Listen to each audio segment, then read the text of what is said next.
शिशु निखोज रे लागुनी रोक निखोज शिशु टेर पाउनी पुलिस राज्यर स्थिति शुणिले आपण हतबाक होइजिबे।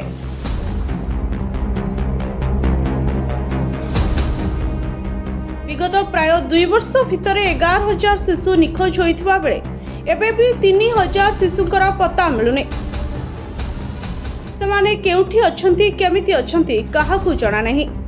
आशा कम आशंका बेसी भितरे दिन काटुछंती बापा माँ।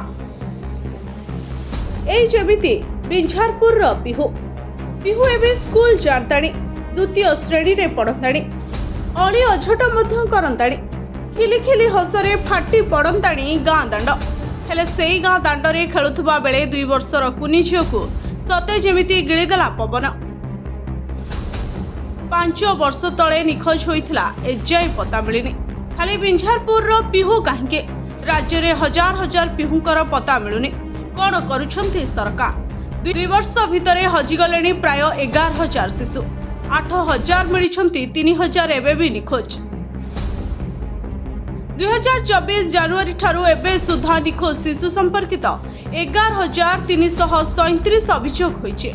सेमानक मध्यरु 8,362 शिशु उद्धार होइथिबा बेले 2,975 जनकर एजाएं पता पाउनी पुलिस। उद्वेगर विषय होछि अनेक क्षेत्र में पुलिस निष्क्रियता अभियोग करी शिशु मंगल कमिटी और शिशु अधिकार कमिशन को द्वारस्थ होउछंती परिवार। सेमानकर हस्तक्षेप परे तदंत त्वरान्वित करुछि पुलिस। सेतबेलकु समय गड़िबा सहित छुआ मिलिबा संभावना मध्य कमी जाउछि। केवल ओडिशा नुहे, शिशु निखोज मामला सारा देश में बढ़िबारे लागिछि।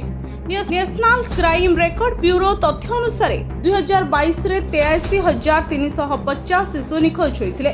2023 रे एहा 91,296 को बढ़िथिले।